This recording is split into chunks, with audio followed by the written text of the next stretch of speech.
नमस्कार, स्वागत है आपका हमारे चैनल पर। आज की इस बड़ी खबर ने लाखों पेंशन धारकों के दिलों में एक नई उम्मीद जगह दी है। सुप्रीम कोर्ट और हाई कोर्ट ने तो पेंशनर्स के पक्ष में ऐतिहासिक फैसले सुना दिए हैं, लेकिन सवाल यह है कि आखिर क्यों ईपीएफओ बार बार सुप्रीम कोर्ट के आदेश का उल्लंघन कर रहा है। क्या वाकई अब पेंशनर्स की लंबी लड़ाई अपने अंतिम पड़ाव पर है? क्या अब आपकी मांगे 17,500 की हायर पेंशन, डीए और मुफ्त चिकित्सा पूरी होने वाली है? आज की इस रिपोर्ट में हम आपको दिखाएंगे सुप्रीम कोर्ट और हाई कोर्ट के असली फैसले, ईपीएफओ की चालें और वह बड़ा खुलासा जो हर पेंशनर के लिए जानना बेहद जरूरी है। तो जुड़े रहिए हमारे साथ, क्योंकि अब वक्त आ गया है सच्चाई जानने का और अपने हक की पेंशन पाने का। आप लोगों के द्वारा किए जाने वाले यह जो आंदोलन है, यह आंदोलन सफल होते हुए नजर आ रहे हैं, क्योंकि सुप्रीम कोर्ट ने जब फैसला सुनाया उसके बाद भी अगर ईपीएफओ डायरेक्टली हायर पेंशन देने में असमर्थ है और ईपीएफओ ने जो 3 चरणों में आप लोगों के लिए जो प्रस्तावित मॉडल सेट किया है कि किस प्रकार से आप लोगों की मांग जो है कि हमें हायर पेंशन के रूप में 17,500 चाहिए, जो मिनिमम पेंशन वर्तमान में आप दे रहे हो उसे 7 सफाई फर्ज प्लस डीए प्लस मुफ्त चिकित्सा। तो इस प्रकार की जो आपकी डिमांड है, अब कहीं ना कहीं ईपीएफओ और केंद्र गवर्नमेंट ने इसको प्रस्तावित मॉडल के रूप में भी आप लोगों के सामने पेश कर दिया है। लेकिन उसके पहले आपको मैं दिखाने वाला हूं कि सुप्रीम कोर्ट ने क्या फैसला दिया आप लोगों के पक्ष में, और स्टेट लेवल की जो हाई कोर्ट है इन्होंने आपके पक्ष में क्या फैसला सुनाया है और इस पर ईपीएफओ ने किस प्रकार से आपत्ति दर्ज कराई। सारी बातें आज आप लोगों को इस वीडियो में क्लियर होने वाली है। लेकिन एक बात आपको यहां पर मैं क्लियर कर दूं, बिल्कुल निश्चिंत रहिएगा, क्योंकि आपके हित में और बहुत जल्दी केंद्र गवर्नमेंट के द्वारा आप लोगों को जो आपकी मांग है, जो आपकी डिमांड है, वह फुलफिल करनी पड़ेगी। यह बात कंफर्म है। चलिए तो बढ़ेंगे हम लोग आगे। फिलहाल आपके सामने एक सुप्रीम कोर्ट के आदेश का उल्लंघन ईपीएफओ नहीं दे रहा। उच्च पेंशन, ये बात तो अभी मैंने आप लोगों को क्लियर कर दी थी, साथ में आगे बताएंगे तो आप लोगों को क्लियर कर दी थी कि जो डिमांड थी एक्चुअली, तो भाई आप लोग ये चाहते थे कि भाई जो मिनिमम आप लोगों का खास करके पेंशन है वो 0 है, उसे 9,000 से बढ़ाकर अगर आप 550 कर दोगे तो बहुत बढ़िया होगा। साथ में आप लोगों ने यह भी कहा कि जो प्रस्तावित वेतन है, जो वर्तमान में RS1J आप लोग देते हैं, खास करके संगठित क्षेत्र में काम करने वाले कर्मचारियों को, उसे बढ़ा के RSAG कर दो तो भाई साहब दिक्कत नहीं रहेगी। और अधिकतम पेंशन की अगर बात करें तो 17,500 से अगर धार 50 तक भी पेंशन मिलेगी तो हमें किसी प्रकार से कोई समाज सा दूसरा दिक्कत नहीं, संगठित क्षेत्र में देकर बात करें, दूसरा दिक्कत कहीं समस्या नहीं होगी। यह संगठित क्षेत्र में काम करने वाले कर्मचारियों की डिमांड है, ये बात हम लोग जान गए। अब इसमें डीए चाहिए प्लस मुफ्त चिकित्सा चाहिए, और जो पेंशन हमें मिलेगा वह पेंशन 60 दिन 6 अंतिम जो 60 दिन होंगे, ठीक है, ठीक अंतिम जो 60 दिन होंगे उसके औसत वेतन के आधार पर यह पेंशन आपके अकाउंट में आना चाहिए। तो यह कुछ बेसिक सी डिमांड थी। अब इस बात को लेकर के कई प्रकार के आंदोलन हुए। उस आंदोलन में हम लोगों ने यह भी देखा कि कमांडर अशोक राउत, इन्होंने एक लीडर के तौर पर बहुत महत्वपूर्ण भूमिका निभाई। भाई यह बात तो हम लोग मानते हैं, कई प्रकार के आंदोलन में इन्होंने पार्टिसिपेट किया, दिल दहला देने वाले कई प्रकार के आंदोलन किए, इनको गिरफ्तार भी किया गया, इनको वापस भी छोड़ा गया। एटलीस्ट यहां तक कि जो पेंशनर्स हैं, जो कर्मचारी हैं, उन्होंने खुद को जलाने की बात भी यहां पर की कि अगर आपने हमारी डिमांड, अगर आपने हमारी मांग को पूरा नहीं किया तो हम लोग खुद को मिटा देंगे।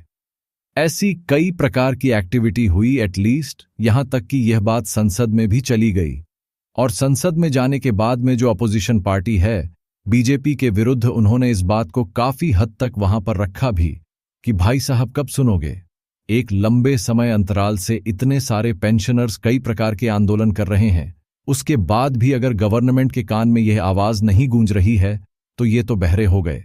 तो कई प्रकार की बातें संसद में गई, लोकसभा में गई, इन्होंने कई बैठकें भी की, चाहे निर्मला सीतारमण जी हो या फिर मनसुख मंडवैया जी हो, जो केंद्रीय श्रम मंत्री के रूप में जाने जाते हैं। सब कुछ हुआ एंड फाइनली हमने यह देखा कि यह एक्टिविटी होने के पीछे रीजन क्या था कि सुप्रीम कोर्ट का आदेश था कि हायर पेंशन उन कर्मचारियों को दी जाए लेकिन यह मामला गया कब और किस प्रकार से ईपीएफओ इसका विरोध कर रहा है, क्यों उल्लंघन कर रहा है, तो एक्चुअल जानकारी क्या है, अब मैं आता हूं वहां पर समझना। अगर आप यहां पर देखोगे तो हायर पेंशन को लेकर के आरएस 15 लाख करोड़ खर्च की ईपीएफओ की दलील सुप्रीम कोर्ट में क्या कर दी गई, खारिज कर दी गई। अब यहां पर थोड़ा समझना कि मामला है क्या। अब मैं झूम करके आप लोगों को बताने वाला हूं, है ना। ये झूम मैंने कर दिया भाई साहब। अब आप लोग क्लैरिटी के साथ में पढ़ भी पाओगे, क्योंकि आप लोगों का पढ़ना बहुत जरूरी है, ठीक है ना। इससे आप लोगों को एक तो संतुष्टि मिलेगी कि भाई साहब हमारे में अब फैसला आने वाला है। बहुत जल्दी समझना इन चीजों को, ठीक है।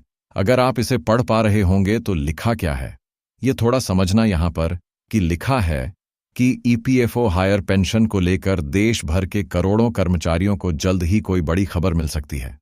भाई डेफिनेटली वो तो मिलना तय है, लेकिन मेन मुद्दा क्या है इसकी वजह यह है कि सुप्रीम कोर्ट में हायर पेंशन से जुड़ी देश भर की 66 याचिकाओं पर अंतिम सुनवाई पूरी हो चुकी है। इस दौरान सुप्रीम कोर्ट ने ईपीएफओ की आरएस 15 लाख करोड़ खर्चा आने की दलील खारिज कर दी। मतलब कि ईपीएफओ ने वहां पर एक दलील खास करके एक पिटीशन लगाई थी कि सर अगर इतना हायर पेंशन हम इन कर्मचारियों को देंगे तो आरएस लाख करोड़ का खर्च आएगा, इसलिए आप थोड़ा विचार करिए। लेकिन सुप्रीम कोर्ट ने उसे भी खारिज कर दिया कि नहीं, हायर पेंशन आप लोगों को उन कर्मचारियों को देना पड़ेगा, उनका हक है। ये बात आपने समझ ली। अच्छा, ये सुप्रीम कोर्ट की बात होती है। हाई कोर्ट यानी स्टेट लेवल की हाई कोर्ट की बात भी करेंगे। वह हाई कोर्ट भी इन कर्मचारियों के पक्ष में, भाई साहब मतलब आप लोगों के पक्ष में हाई कोर्ट भी आपको देखने को मिलेंगे। अंतिम सुनवाई के बाद सर्वोच्च न्यायालय ने फैसला सुरक्षित रखा। ईपीएफओ की ओर से यह दलील दी गई थी कि हायर पेंशन पर आरएस 15 लाख करोड़ खर्च आएगा। सुप्रीम कोर्ट के जस्टिस उदयू ललित की अध्यक्षता वाली 3 सदस्य बेंच में इन याचिकाओं पर सुनवाई की गई थी।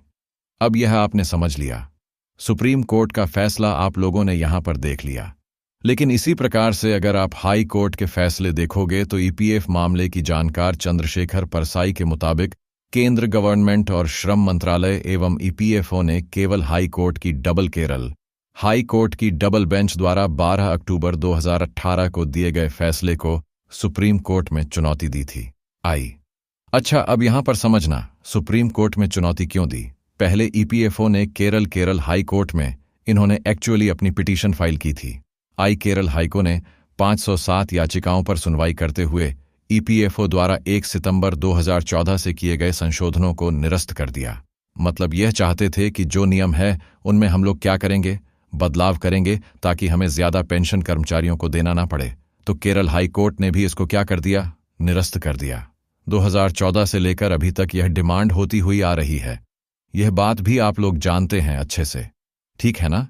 ईपीएफओ इसके विरोध में भी इसे चुनौती देते हुए सुप्रीम कोर्ट गया और सुप्रीम कोर्ट ने फैसला उन कर्मचारियों के पक्ष में दिया।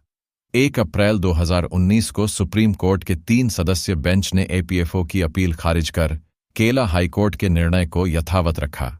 इसके बाद फिर ईपीएफओ एवं केंद्रीय श्रम मंत्रालय ने केरला हाई कोर्ट के निर्णय को निरस्त करने की अपील की, जिस पर अंतिम सुनवाई हुई है।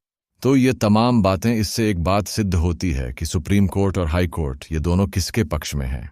ये दोनों एक्चुअली उन तमाम कर्मचारियों के पक्ष में जो कि पेंशन के हकदार हैं। क्योंकि अगर आप यहाँ पर देखोगे, समझो एक्चुअली यहाँ पे क्या होने वाला है। परसाई ने बताया कि सुप्रीम कोर्ट ने 4 अक्टूबर 2016 को आरसी गुप्ता के मामले पर सुनवाई करते हुए हायर एजेस पर हायर पेंशन देने का फैसला सुनाया था।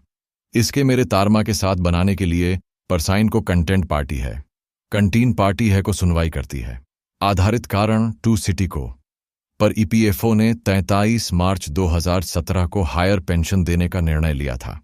पिछले साल जुलाई में ईपीएफओ ने हायर पेंशन देना बंद कर दिया था। मतलब हायर पेंशन नहीं मिल रही थी और मध्य प्रदेश सहित देश के कई राज्यों में जो हाई कोर्ट है इसमें चुनौती दी गई थी।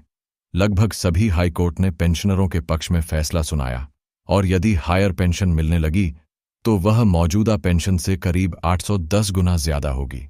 और यही रीजन है 810 गुना ज्यादा का मतलब क्या हो गया। अगर आपको अभी वर्तमान के पास मिला 10 के लिए बहुत दूसरे साथ के बड़े 10 के गुना ज्यादा होगी। में एक जो जोर की पेंशन मिलती है तो वह बढ़कर कितने पर चली जाएगी, तो वह बढ़कर चली जाएगी लगभग 28,000 के समथिंग। और यही मतलब है कि 7 से 27 आरों की जो आप लोगों की डिमांड है वह बिल्कुल यथावत, बिल्कुल सही है, गलत बिल्कुल भी नहीं है। ठीक है, तो सुप्रीम कोर्ट और देश के हाई कोर्ट ये सभी आप लोगों के पक्ष में यथावत है कि भाई आप लोगों को पेंशन मिलनी चाहिए। एक बात यहां पर क्लियर हो गई। अब इसका उल्लंघन एक्चुअली एफओ के द्वारा क्यों किया जा रहा है? क्योंकि रीजन क्या आ रहा है भाई? रीजन सिंपली आप लोगों के सामने है कि भाई साहब ये क्या चाहते हैं कि अगर इस बात को मान के हमने हायर पेंशन देना स्टार्ट कर दिया तो आज लाख करोड़ का यहां पर बजट होने वाला है, जिसको लेकर के थोड़ा सा असमंजस है। लेकिन फिर भी हम लोगों ने ये भी देखा कि जो पेंशनर्स हैं इनका सुप्रीम कोर्ट की ओर एक बार फिर से पलायन आप लोगों को नजर आएगा, क्योंकि सुप्रीम कोर्ट ने इनके पक्ष में फैसला सुनाया था। तो पेंशनर्स अब कहां पर अपनी याचिकाओं को क्लियर करने के लिए सुप्रीम कोर्ट जाना बिल्कुल सौ समझ रहे हैं। और हमने यह भी देखा था कि इस प्रकार के फैसलों को लेकर के ईपीएफओ ने कई प्रकार के यहां पर निर्णय लिए कि चलिए ठीक है, आपको 1,000 से हम 0 प्रतिमाह पेंशन देने को तैयार हैं। सैर और ऑनफिशियन को बड़ा बड़ा कर रहे हैं।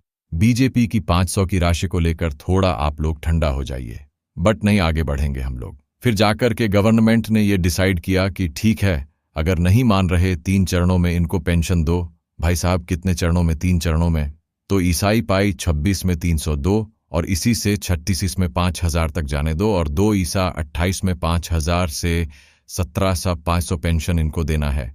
साथ में इन्होंने आय आधारित मॉडल भी यहाँ पर सेट किया, डीए लिंक मॉडल भी इन्होंने यहाँ पर सेट किया कि किस प्रकार से इनको खास करके पेंशन के साथ में डीए प्लस चिकित्सा को ऐड करके हमें कितनी कितनी राशि इनको प्रतिमाह देनी है।